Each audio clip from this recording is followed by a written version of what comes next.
지구는 말한다.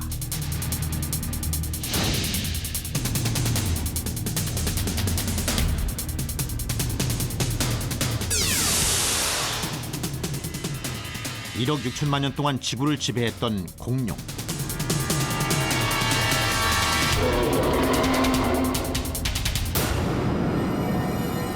공룡은 멸종하지 않았다.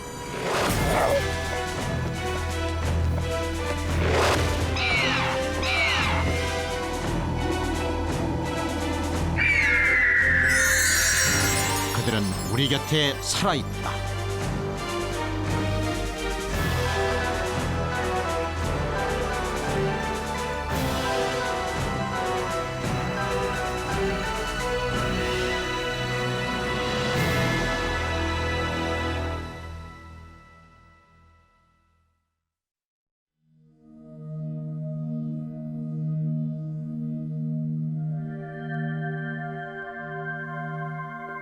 지금 저는 파충류인 이구아나와 조류인 매를 들고 있습니다. 여러분께서는 이 둘 중에 어느 것이 더 공룡과 가깝다고 생각하시나요? 이구아나일까요? 아니면 매일까요? 공룡이 파충류였기 때문에 이구아나를 공룡의 후손이라고 지목하는 분들이 많으실 텐데요. 과연 그럴까요? 하지만 많은 척추 고생물학자들은 주저함 없이 새가 공룡의 후손이라고 주장합니다. 그렇게 주장하는 이유와 근거는 무엇일까요? 지금부터 알아보겠습니다.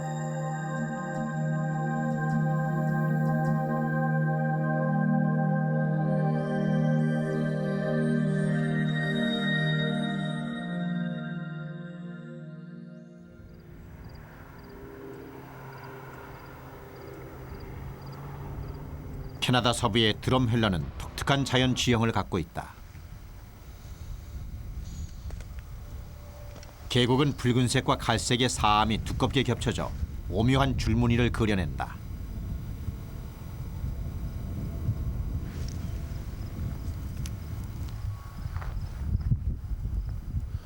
굳어진 모래 언덕은 방금 물줄기가 흘러내린 듯 선명하게 파인 골이 보인다.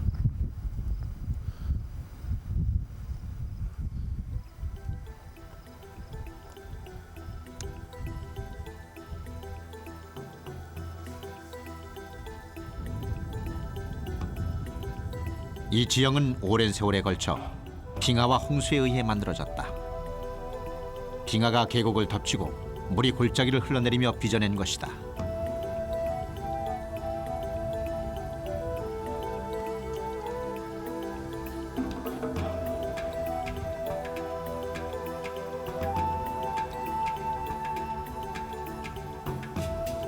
그러나 이 아름다운 경관이 생겨나기 이전 7,700만 년 전,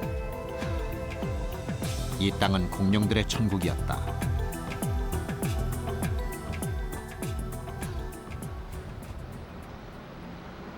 여기는 1985년에 개관한 공룡 박물관, 로열 티렐 고생물 박물관이다.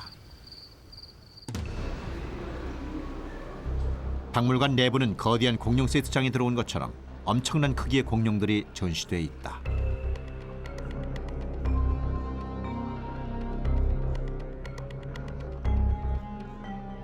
드럼헬라에서 발굴된 티라노사우루스다.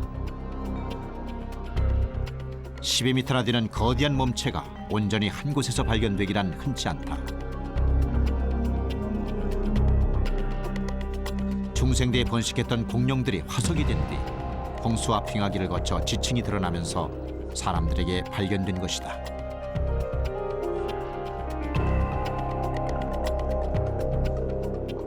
초식 공룡인 트리케라톱스는 몸에 비해 머리가 큰 공룡이다.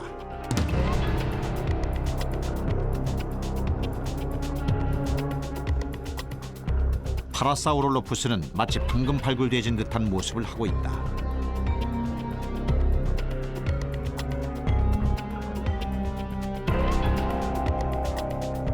박물관에 전시된 공룡 화석들은 30여 점이다. 이 외에도 박물관 측은 10만여 점이 넘는 공룡 화석들을 보관하고 있다.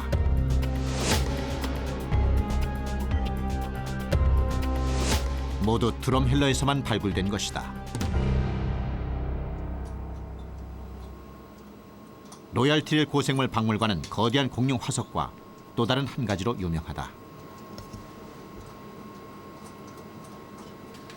바로 공룡 연구의 세계적 학자인 필립 커리 박사 때문이다. 그가 최근 연구 중인 것은 캐나다 중국 공룡 프로젝트 중 하나인 새의 기원을 밝히는 일이다.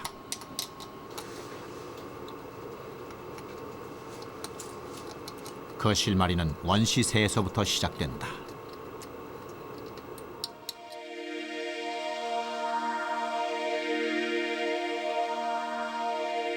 이것은 중국의 백악기 지층에서 발굴되어 공자 이름을 붙인 공자새다.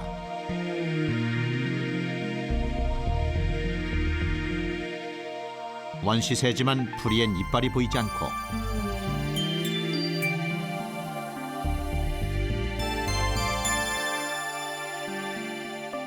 뚜렷하게 남은 날개와 깃털 흔적으로 봤을 때 영락없는 새의 모습이다.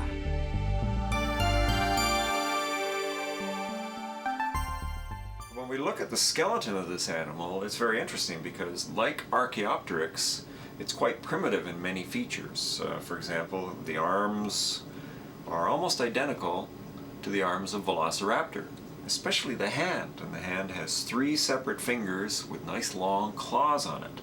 The difference between this animal and Velociraptor is that there are also these very long wing feathers, and this animal was clearly a flyer. 그러면 공자새보다 더 오래되고 새의 조상으로 알려진 시조새는 어떨까? 시조새는 크기가 약 40cm로 지금의 닭만하다. 앞다리는 날개로 변해 있지만 날개 끝엔 3개의 발톱 달린 발가락이 붙어 있다. 시조새를 소형 육식공룡 벨로키랍토르와 비교해보자.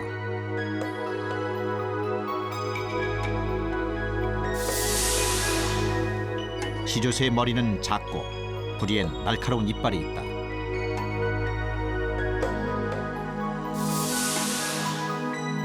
벨로키랍토르의 머리와 비슷하다.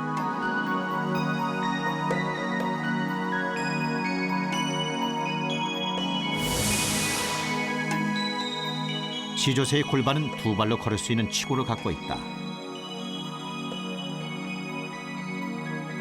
벨로키랍토르에게도 뒤로 뻗은 치골이 보인다.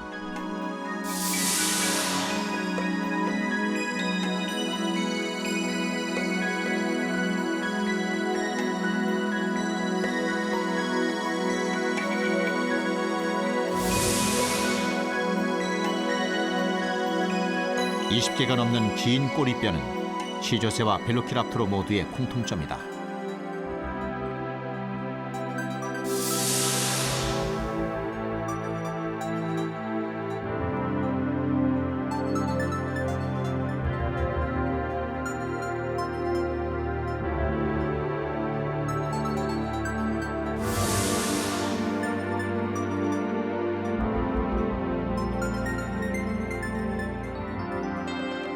새의 조상이라는 시조새.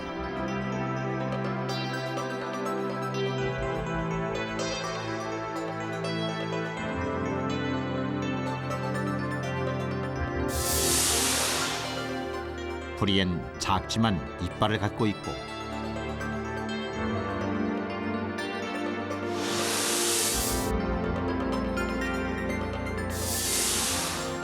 오색 창연한 날개 깃털과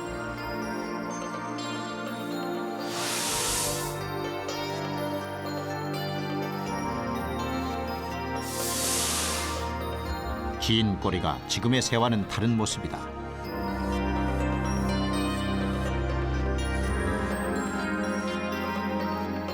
그는 어디서부터 시작된 동물일까?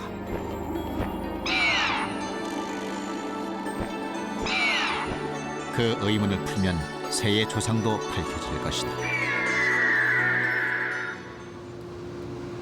새가 소형 육식공룡의 후손일 것이란 연구는 시조새 화석이 처음 발견된 1861년부터 시작된다.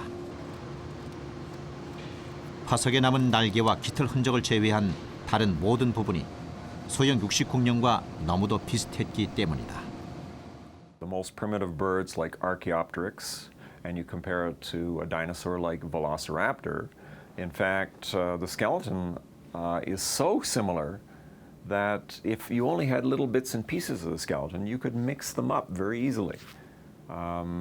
So the closest dinosaurs we have are definitely the meat-eating dinosaurs. And many meat-eating dinosaurs, in fact, were very small, chicken size or turkey size.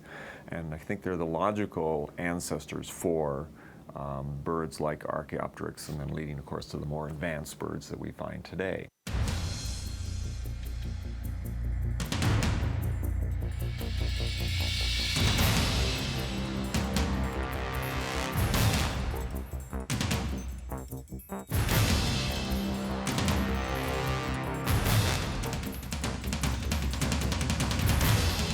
그러나 새가 공룡의 후손이란 주장엔 결정적인 걸림돌이 하나 있다. 바로 깃털이다.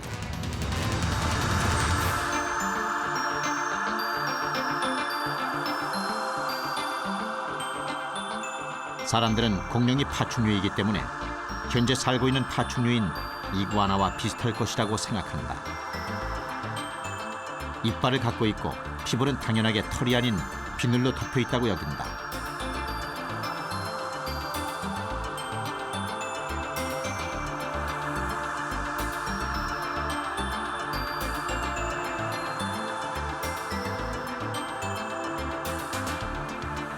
이에 비해 새는 어떤가?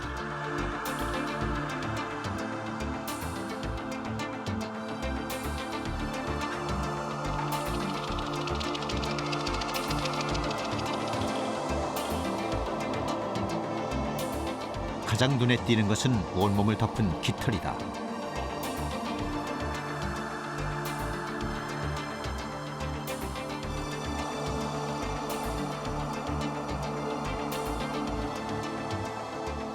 깃털의 구조와 기능은 다양하지만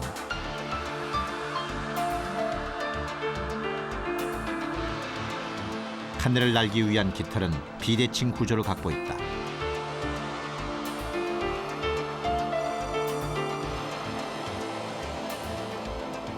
비대칭 깃털이야말로 새만이 갖는 특징 중의 특징이다.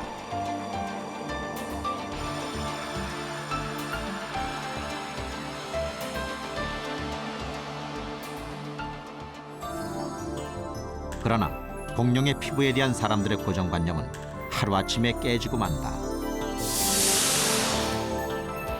과학 전문지 사이언스가 중국에서 발견된 깃털을 가진 공룡의 화석을 소개한 것이다. 발견 현장은 중국 랴오닝성의 베이뼈오다. 베이뼈오 화석지는 얕은 구릉지에 위치한다. 그러나 공룡들이 살았던 중생대에는 얕은 호수가 펼쳐진 늪지대였다. 호수의 퇴적물이 차곡차곡 쌓이면서 두꺼운 퇴적층을 남겨놓았다.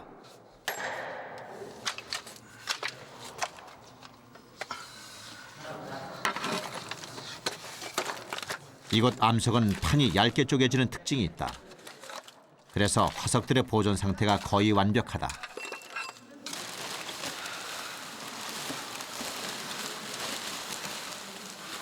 어떤 것은 완전한 형태 그대로 발굴되는데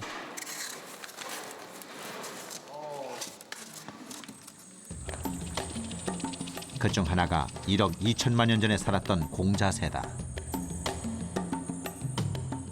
시조새 다음으로 오래된 원시새이면서 완벽한 골격이 많이 발굴되고 있는 공자새.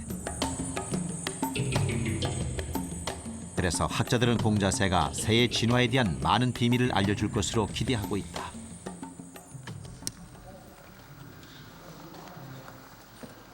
베이뼈오에서 발굴된 화석은 80여 종에 달한다. 곤충류 양서류 화석을 비롯해 여러 점의 공자새와 소형 육식 공룡 화석, 그리고 세계를 놀라게 한 깃털 공룡까지 그 종류와 수량이 풍부하다.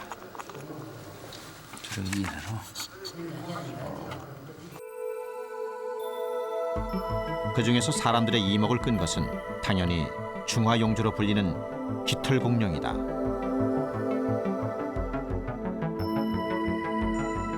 골격 구조는 전형적인 소형 육식 공룡의 형태다.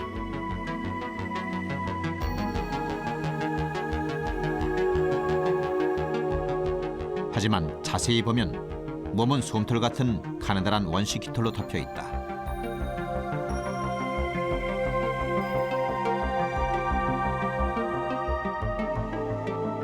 깃털이 달린 소형 육식 공룡 중화용조의 발견은 새와 공룡의 진화적 비밀을 밝혀주는 결정적인 증거였다.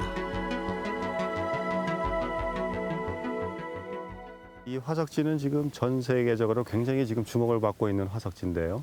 왜냐하면은 이 화석지로부터 과거 우리 공룡학자들이 생각했던 새가 공룡으로부터 진화돼 나왔던 그런 고교학적인 증거들이 이미 많이 발견이 된 상태였었는데 사실 이 깃털이 언제 진화돼 나왔는지는 굉장히 궁금했었거든요. 그런데 이 화석지에서 굉장히 다양한 깃털 달린 공룡들이 수종이 발견되고 있습니다. 그래서 이 새의 진화에 있어서 아주 결정적인 그런 화석들이 이 지역에서 나오고 있죠.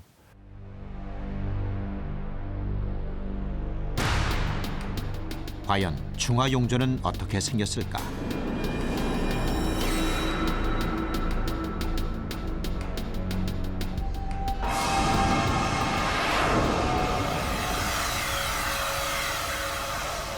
랴오닝성에서 발굴된 최초의 깃털 공룡인 중화용조, 즉 사이노사랍트릭스다.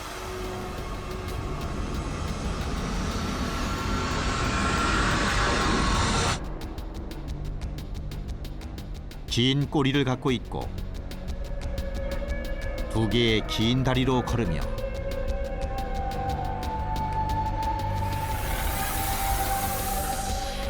가장 중요한 것은 밀도가 높은 원시 깃털을 갖고 있다는 것이다.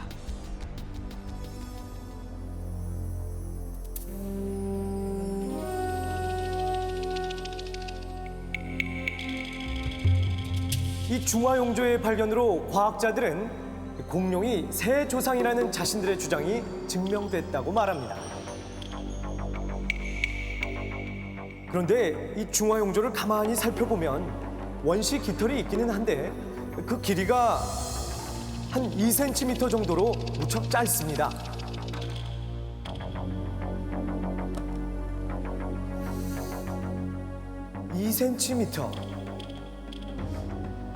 글쎄요, 이렇게 짧은 길이의 깃털로는 하늘을 날 수 없었겠죠?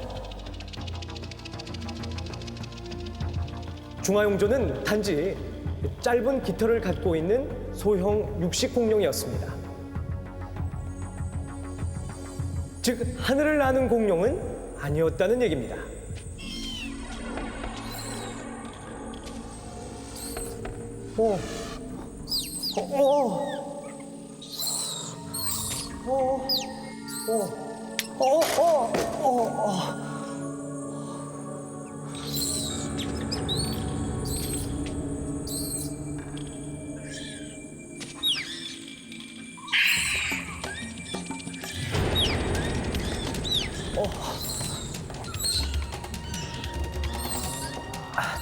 그런데도 여전히 중화용조는 새들의 조상인 걸까요? 중화용조와 같은 소형 육식 공룡들이 새들의 조상이라는 또 다른 증거들을 살펴봅니다.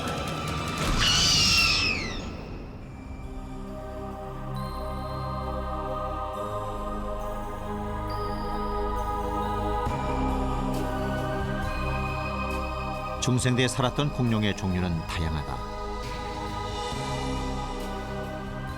거대 육식 공룡부터 초식 공룡까지 600여 종이 지상을 활보했다.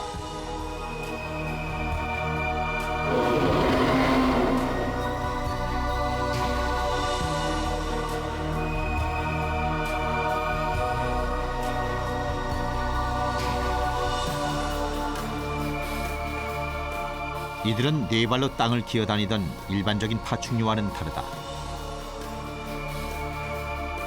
골반 아래로 곧게 뻗은 두 다리로 땅 위를 걸어다녔다.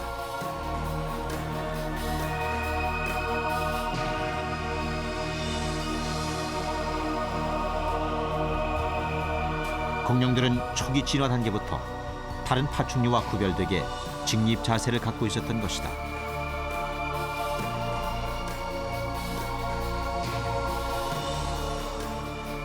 바로 새와 마찬가지로 직립 이족 보행을 했다는 공통점을 갖고 있다.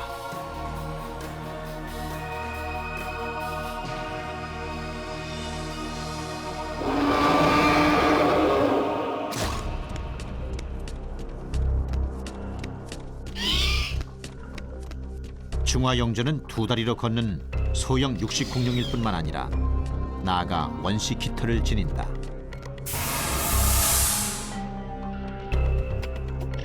특히 가슴엔 새와 소형 육식 공룡만 있는 차골이 있다. 차골은 새들이 하늘을 나는 데 필수적인 가슴뼈다. 이런 특징 때문에 척추 고생물 학자들은 중화영조를 새의 조상으로 본다.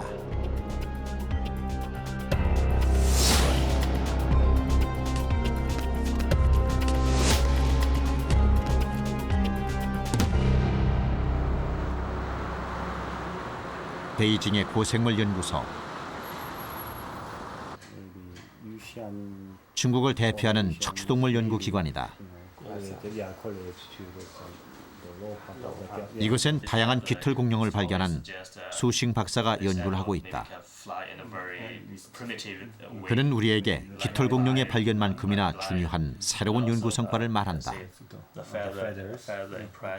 깃털 공룡 중 하나가 새가 되기 전에 이미 공중을 날았다는 것이다.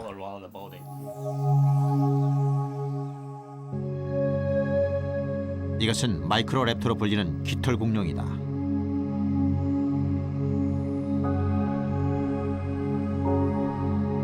크기는 60cm 정도로 기존의 중화영조가 1m인 것에 비해 훨씬 작다.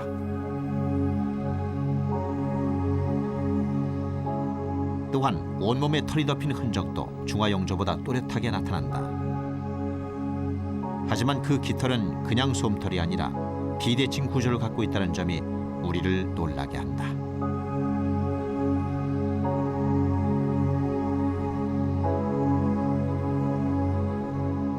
비대칭 깃털은 곧 하늘을 날 수 있는 깃털이기 때문이다. 마이크로랩터는 이 깃털로 원시 비행이 가능했다고 한다. 不会飞的鱼呢，不会飞的这鸟呢，它的飞羽呢是对称的，而且这个不对称的程度越高，它的飞行能力越强。所以呢，这种不对称的结构呢，就代表了一种飞行能力。现在呢，我们在这种恐龙身上发现了这种不对称的结构，就表明呢，这种恐龙具有飞行能力，就说明这种甚至连初步的飞行这种特征呢，在恐龙当中已经演化出来了。也就是说，在鸟类出现以前，所有我们过去认为的主要的鸟类特征，在恐龍當中都出現。 시노르니소사우루스 같은 깃털 공룡은 더 이상 놀라운 발견이 아니다.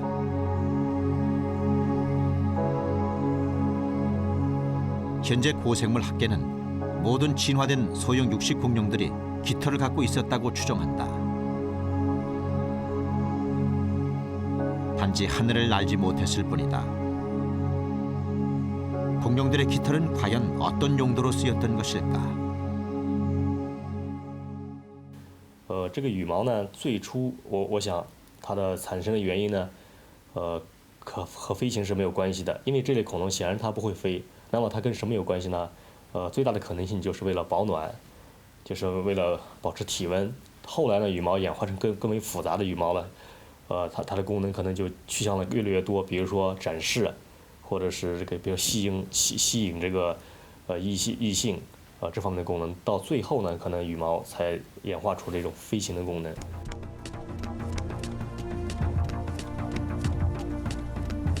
소형 육식 공룡은 체온 유지를 위해서 깃털을 만들어냈다.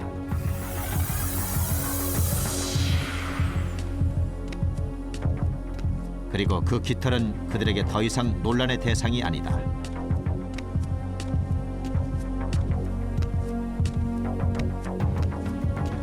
그렇다면 소형 육식 공룡의 깃털은 어떻게 생겨난 것일까?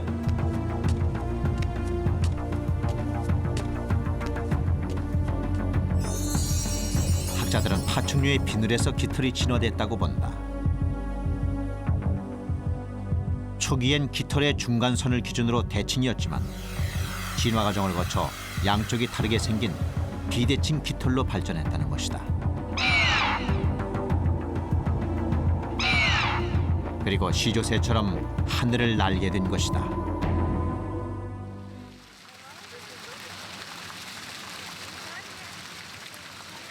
로스앤젤레스 자연사 박물관은 미국 서부에서도 각종 연구가 활발한 자연사 박물관이다.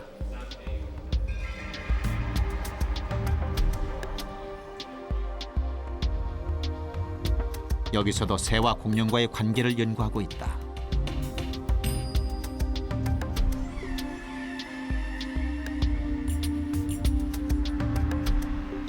박물관의 척추분과 책임자인 루이스 치아페 박사.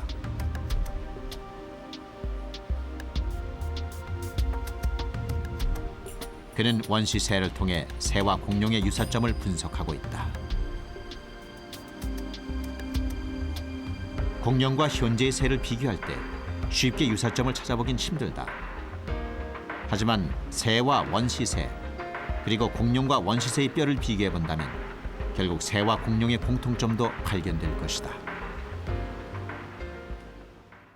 What's interesting of primitive birds is that they show features that are not present in modern birds, but that are found in theropod dinosaurs. So they bridge that gap between the morphology, the anatomy of theropod dinosaurs and the anatomy of modern birds. 장익조는 백악기의 원시새다. 잡식성으로 큰 날개와 이빨이 없는 부리를 가졌다. 현대새와 유사한 호흡 능력과 긴 날개 덕분에 원시새보다 더 뛰어난 비행 능력이 있었다.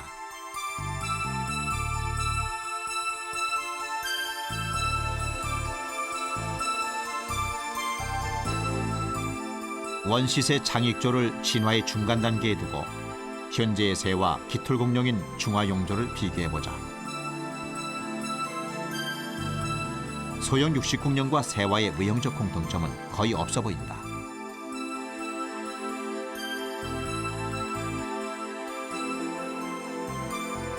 공룡의 날카로운 이빨도 새에겐 없다.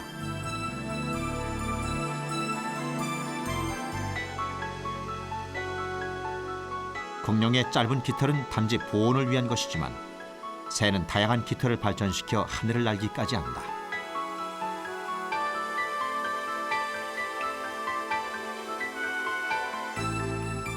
직립보행을 하는 두 다리 경우도 겉보기엔 달라 보인다.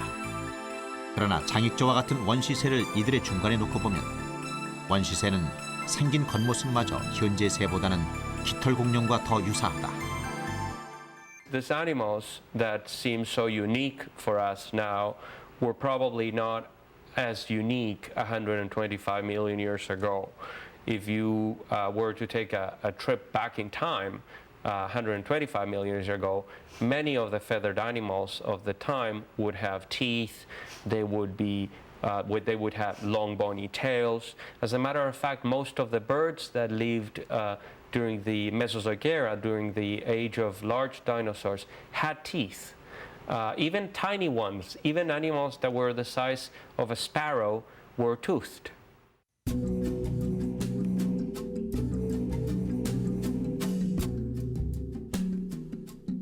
새는 원시 파충류에서 시작해 육식공룡, 시조새를 거쳐 진화해 왔다. 그 옛날 육식공룡과 시조새가 땅과 하늘을 채웠듯이 오늘날엔 공룡의 후손인 새가 우리 하늘을 날고 있다. 지금까지 우린 공룡이 새로 진화하는 과정을 지켜봤습니다. 그런데 풀리지 않는 의문이 하나 있습니다. 중생대의 하늘을 날던 이 익룡은 무엇이냐는 것이죠. 고생물학자들은 익룡은 아예 공룡이 아니었고 더더욱 새 조상도 아니라고 말합니다. 익룡은 단지 하늘을 나는 파충류였을 뿐이라는 것입니다. 그 이유는 무엇일까요? 그 답은 익룡의 날개 골격에 있습니다. 익룡의 날개 골격을 보면 이 새와는 달리 앞발의 네 번째 발가락이 길어졌고 그것이 날개를 지탱하고 있습니다. 이렇게 말이죠. 그에 비해 새는 다릅니다. 보시다시피 이 새의 날개 골격은 앞발 전체가 진화된 것이 뚜렷하게 나타납니다. 날개에도 차이가 있습니다. 이 새의 날개가 깃털로 되어 있다는 것은 다 아는 사실입니다. 하지만 익룡의 날개는 깃털이 아닙니다. 지금 아래에 보이는 이 박쥐의 날개처럼 피부막으로 되어 있습니다. 똑같이 하늘을 날 수 있는 이 날개를 갖고 있었지만 익룡과 새는 뚜렷한 차이점을 보여줍니다. 지금까진 골격학적으로 새와 공룡의 유사점을 살펴봤습니다만 이 외에도 이 둘 사이에는 의외로 공통점이 많습니다. 그 중에서 공룡의 알과 산란 습관을 통해서 새와의 유사점을 알아보겠습니다. 오늘날 공룡알 화석은 세계 여러 곳에서 발견된다.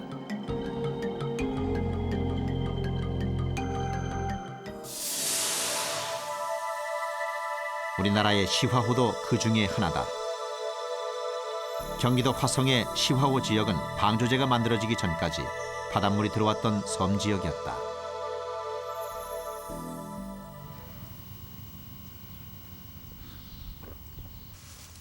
바닷물이 전부 빠져나간 지금 섬들은 맨 바닥까지 제 모습 전체를 드러내고 있다.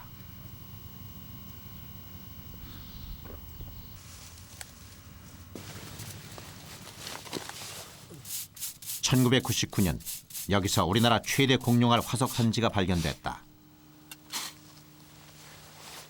방조제가 세워지면서 갯벌이 생기고 맨땅이 드러나자 그곳에서 공룡알들이 나타난 것이다.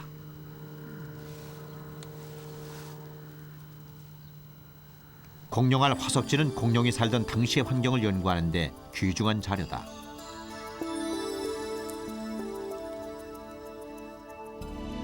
어떤 종류의 공룡들이 이곳을 찾았고 알의 생김새는 어떤지, 또 그들은 둥지를 어떻게 만들었는지 알 수 있기 때문이다. 이것은 한 둥지의 공룡알 화석이다. 크기가 제각각인 건 알이 잘려나간 단면에 따라 다르게 보이기 때문이다. 이 지역을 보게 되면은 공룡알의 둥지가 집단적으로 모여 있고 그리고 한 층준에서 나오는 게 아니라 여러 층준에서 나오거든요. 이 얘기는 공룡이 이 지역에서 주기적으로 와서 그리고 산란을 하고 새끼를 키웠다는 걸 얘기해 주는 겁니다. 이 얘기는 바로 오늘날의 새처럼 새들이 집단적으로 모여서 알을 낳고 새끼를 키우듯이 공룡들도 과거에 중생대 1억 년 전의 공룡들도 그런 식의 새와 같은 그런 생태를 가지고 있다는 것을 보여주는 겁니다. 시화호 간척지에서 발견된 공룡알 화석은 지표에서만도 140여 개에 달한다.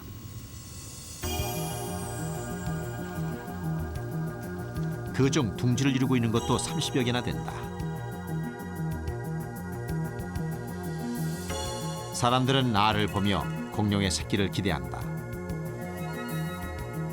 혹시 알 속에 공룡의 새끼가 함께 파묻힌 것은 없을까?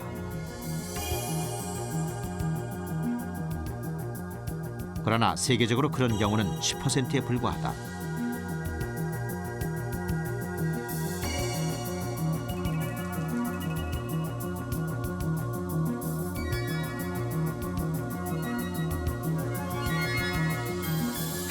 대부분 알의 내부는 썩어 부패해 퇴적물로 채워지고 껍데기만 남는다.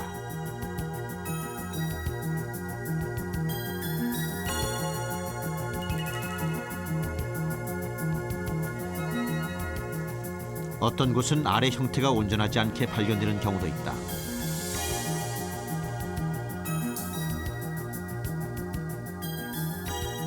마치 공룡이 알을 깨고 나온 듯 보이기도 한다. 그것은 새끼 공룡이 부화됐다기보다는 퇴적물이 갑작스럽게 덮치면서 무게에 의해 공룡알의 윗부분이 깨진 것이다. 껍질 두께도 4mm 정도로 다른 공룡알보다 두껍다. 이런 공룡알은 어미의 도움 없이 새끼가 스스로 부화하기 어려웠으리라 추정된다.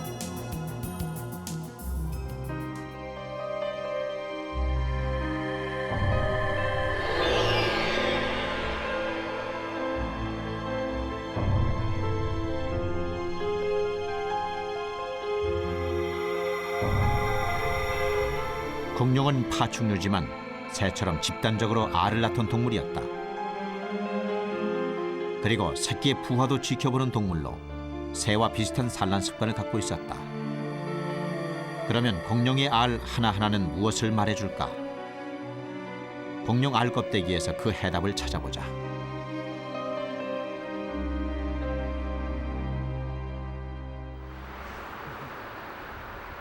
대전에 자리한 한국지질자원연구원은 우리나라의 대표적인 공룡 연구 기관이다.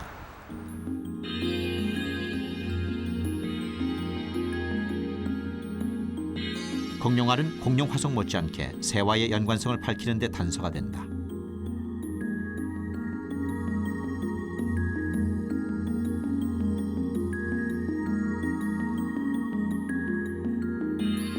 특히 공룡의 골격이 많이 발견되지 않는 우리나라에선 없어서는 안 될 귀중한 보물이다.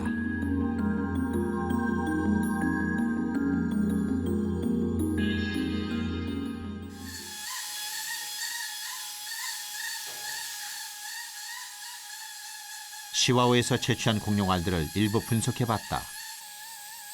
육안으로 봐서 거뭇한 부분은 알의 껍질이다. 원래는 하얗지만 세월에 의해 변한 것이다.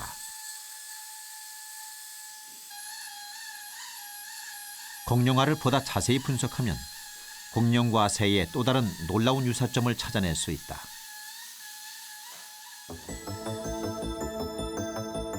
공룡의 알 화석은 여러 가지로 분류된다. 알의 크기부터 모양, 껍질의 두께까지 세세한 모든 것이 분류의 기준이 된다.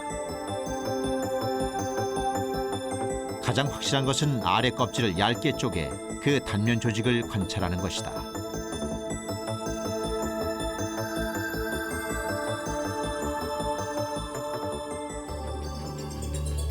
공룡알과 새의 알 껍질을 박편으로 만들어 분석해봤다.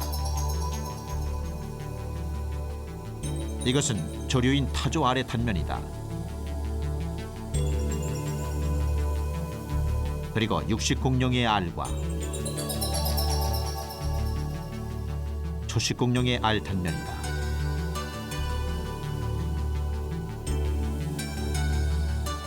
여기에 파충류의 알까지 4가지를 분석하면 아주 놀라운 결과가 나온다.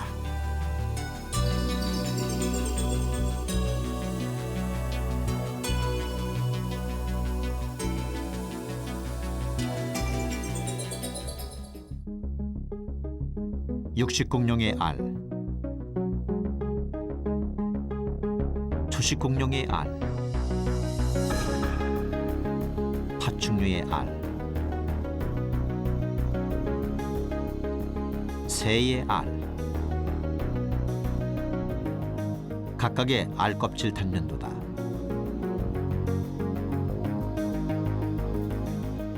네 개의 알 껍질을 분석한 결과 놀랍게도 육식 공룡의 알 껍질과 새의 알 껍질 조직이 비슷하다.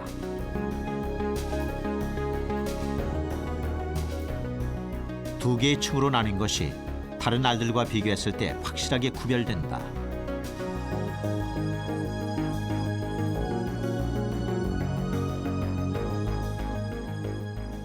우리가 공룡알을 조사를 해보면 공룡알의 형태는 8가지로 우리가 분류가 되는데요. 그중에 7가지가 초식 공룡알이고요. 그리고 한 종류가 육식 공룡알입니다. 그 육식 공룡알의 구조를 보게 되면은 흥미롭게도 현생 새의 알과 매우 잘 일치를 하고 있어요. 바로 이 얘기는 뭐냐 그러면은 새가 공룡들 중에서도 육식 공룡으로부터 진화되어 나왔다는 우리의 주장을 또다시 뒷받침하는 아주 좋은 증거라고 할 수 있겠습니다. 또 한 가지 알의 생김새를 보자. 육식공룡의 알은 타원형이다. 새의 알 역시 타원형이다. 계란을 떠올려 봐도 타원형인 것은 육식공룡과 같다. 하지만 초식공룡과 대부분의 파충류 알은 원형이다. 알 모양에서도 새와 육식공룡은 똑같다.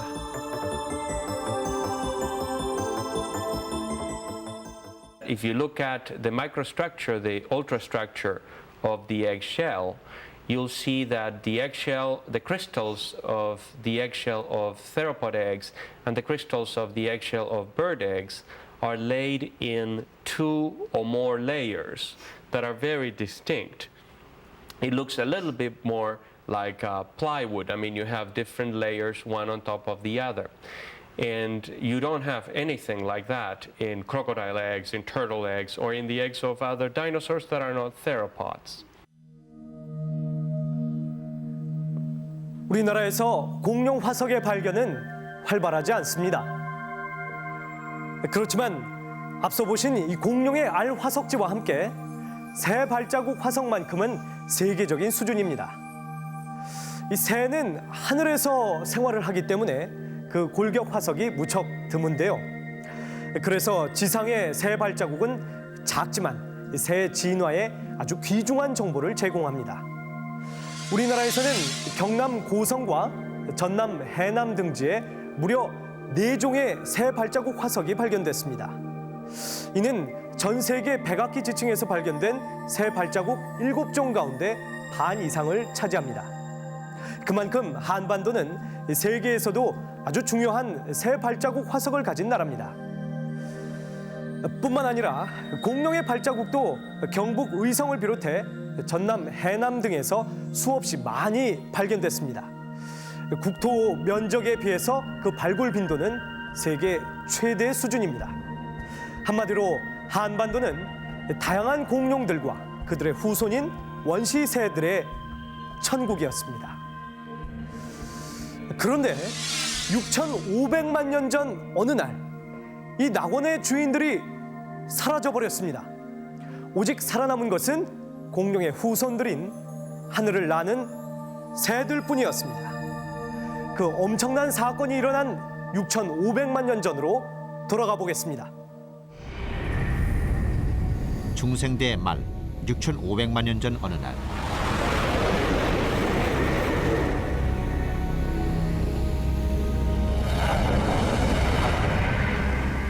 우주에서 지구를 향해 운석이 날아왔다.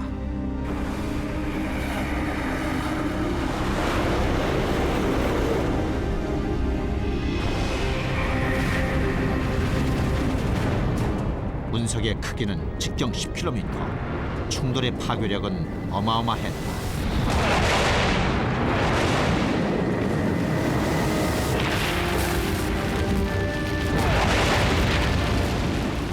충돌 지역 사방 500km 안에 존재하는 모든 것이 파괴됐다. 그 여파로 지구는 40여 분 동안 2,000도가 넘는 열기에 휩싸였다. 지구 전체가 용광로가 된 것이다.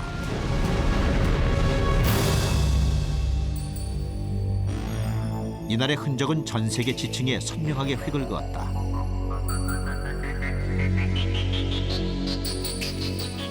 바로 KT 경계를 만든 것이다.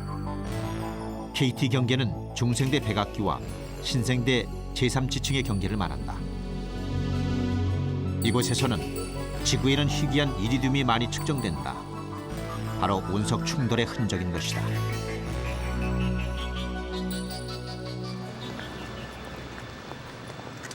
운석 충돌에 의한 중생대 대멸종설은 세계 학계에서 빠지지 않는 논쟁거리다. 멸종 원인에 약간의 이견이 있지만 대부분 운석 충돌을 큰 원인으로 인정한다. 미국 UCLA의 프랭크 카이트 박사 역시 운석으로 인한 중생대 멸종을 연구하고 있다.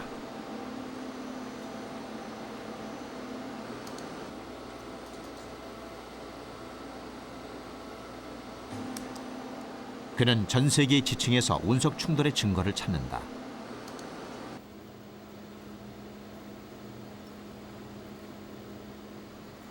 Well, each of these are just individual fragments of the asteroid. These are all actually 그의 조사에 따르면 운석이 떨어졌던 KT 경계에서는 미세한 탄소 알갱이가 많이 검출된다는 것이다. Look at them closely, you'd see they look kind of ropey. They have a texture like, lava from lava flows places like Hawaii. We find all over the Earth in this layer, we find soot, which is very fine-grained carbon that comes from forest fires. And all over the surface of the Earth, we found this in the North Pacific, in New Zealand, in Western Europe, in North America, soot in this layer. And the amount of soot is large enough that it's possible that these represent very major fires all over the entire surface of the Earth.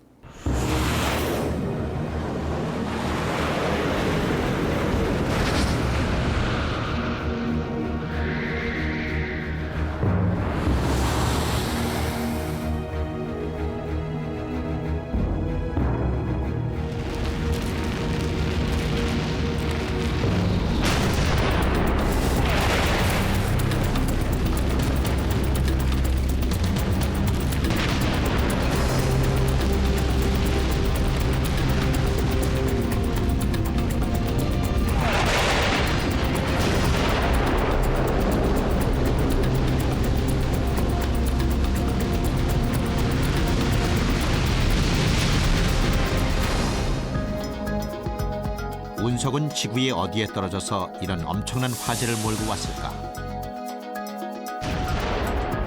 운석 충돌 지역으로 확인된 멕시코의 유카탄 반도. 전문가들은 유카탄 반도 지층의 특수성을 그 이유로 꼽는다.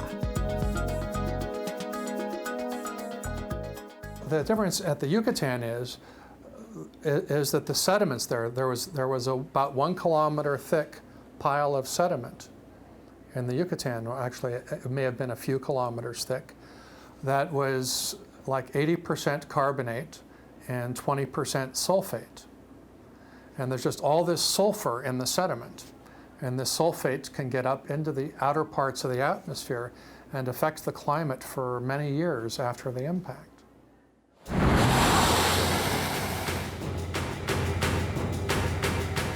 그날은 지구 최악의 날이었다.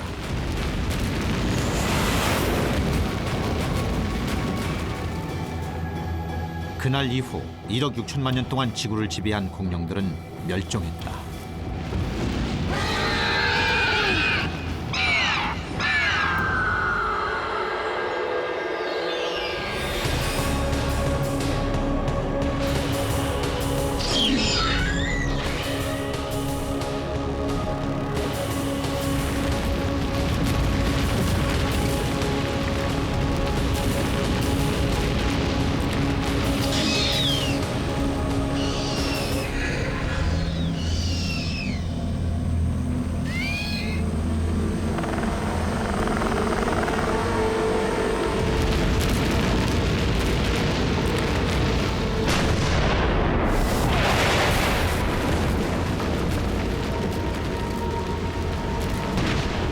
시속 10만 킬로미터 속도로 떨어진 운석은 지구 생태계를 모두 파괴해버렸다.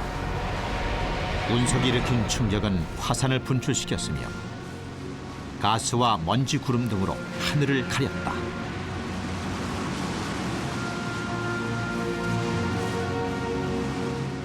그로부터 지구는 암흑 세계가 시작됐다.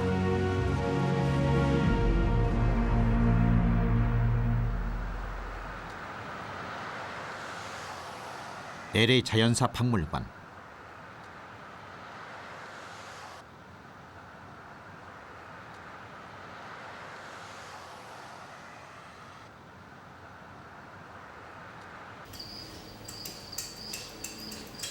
이곳에서 일하는 로렌스 바네스 박사. Well, how's it going? Actually, pretty good. 그는 신생대 초기 포유류 화석을 연구한다. These areas look great. Can you get around these ends of the cusps and just highlight them Sure. with the air bracing? Oh, of course. It's going to be tough to see anything. 그의 연구 조사에 의하면 Just to find 운석 대충돌 이후 신생대로 접어들면서 발견된 공룡 화석은 하나도 This 없다. direction. you're just going to find a big hole there. 중생대 마지막 날 이후 공룡들은 감쪽같이 이 세상에서 사라진 것이다. 반면 포유류들은 살아남아 신생대 이후 이 땅의 주인이 됐다. So there was some selection, and no one has the real answer yet. And this is why people are looking at this. They're thinking about what is the nature of these animals that allow them to survive, and what is the actual fossil evidence across these transitional times in Earth history. So people are collecting fossils, they're making lists of the animals, and they're plotting the occurrence of the animals very carefully to try and determine these changes. 깃털 공룡이 발견됨에 따라서 새가 육식 공룡으로부터 진화되어 나갔다는 사실은 이제 아무도 부인할 수 없게 되었어요. 과거에는 공룡과 새의 뼈의 특징이나 아니면 생태 유사성을 가지고 공룡과 새의 관계를 유추를 했었지만 이젠 결정적으로 깃털 달린 공룡이 발견됨에 따라서 새가 육식 공룡으로부터 진화되어 나갔다는 것은 이제 아무도 부인할 수 없게 되었습니다. 우리나라뿐만 아니고 앞으로 세계 여러 나라에서 아주 다양한 중요한 발견이 이제 계속 이루어질 텐데요. 이러한 발견들은 앞으로 우리가 알고 싶어하는 공룡에 대한 비밀들, 즉 공룡에 대한 습성, 공룡에 대한 생태, 공룡에 대한 생활상 이 모든 것을 밝혀줄 아주 중요한 자료로 앞으로 이용될 것입니다.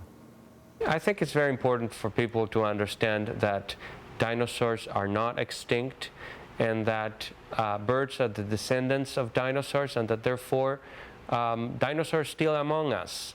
And not just among us, but that dinosaurs are extremely abundant today.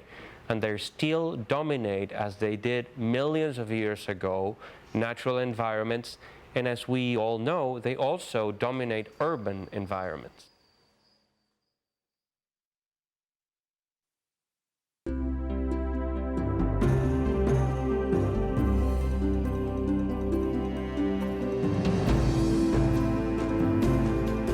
거대한 운석 충돌로 대부분의 중생대 생물들이 멸종했다.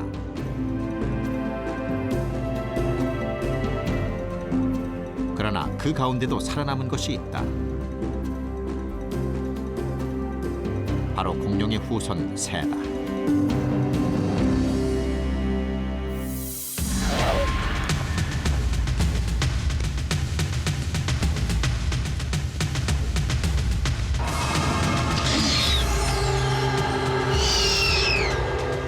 그는 진화의 시간을 거치면서 우리 곁에 가까이 다가왔다.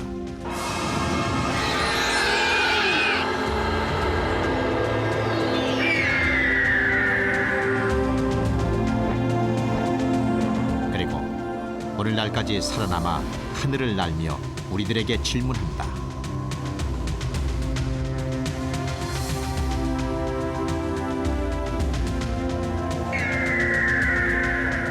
다음 시대엔 과연 무엇이 살아남을 것인가?